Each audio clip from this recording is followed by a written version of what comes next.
আসসালামু আলাইকুম। দীর্ঘদিন ধরে ভাবতেছি এটা খিঁচবো গাতাটা, কিন্তু সময়ের জন্য খিঁচতে পারতেছি না। তো ফাইনালি বাড়িতে চলে আসলাম ঢাকা থেকে। তো আজকে ফাইনালি সিদ্ধান্ত নিয়ে নিলাম গাতাটা খিঁচবো। নেওয়ার জন্য প্রস্তুতি হয়ে গেছে, অলরেডি মোটর লাগিয়েছি, খিঁচার জন্য খিঁচা হচ্ছে। তো সবার আগে কী করলাম, গাতার ভিতরে যে আবর্জনা ছিল আগাছা এগুলো পরিষ্কার করলাম। এগুলো পরিষ্কার করলে না হয় কী হয়, যে পানি খিঁচা হয়ে যায়, লাস্টে গিয়া এই মজার জন্য পরে মাছ ধরা যায় না। তার জন্য এগুলো আগে পরিষ্কার করে নিলাম। তো দেখতে পাচ্ছেন আমরা এখন চাই দিয়ে মাছ ধরবো। জমির উপরে যে পানিগুলো আছে, জমির উপরে অনেক মাছ আছে, তার জন্য চাই পেতে রাখলাম। এখানে অনেক গুঁড়া মাছ আসবে, ভালো মাছ আছে এখানে আসবে।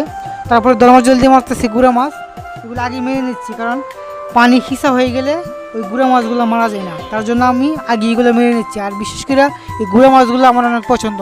তো গাতা খিচার পরে আমরা অনেক শৈল মাছ, লাঠি মাছ, কই মাছ, শিং মাছ পেয়ে থাকি প্রতি বছরেই। তো আলহামদুলিল্লাহ এবারও আমরা পাবো। পরবর্তী ভিডিও আপনাকে দেখাবো কি মাছ পাইছি, কারণ এটা লাস্টে দেখানো হবে। সবাই ভালো থাকবেন, সুস্থ থাকবেন।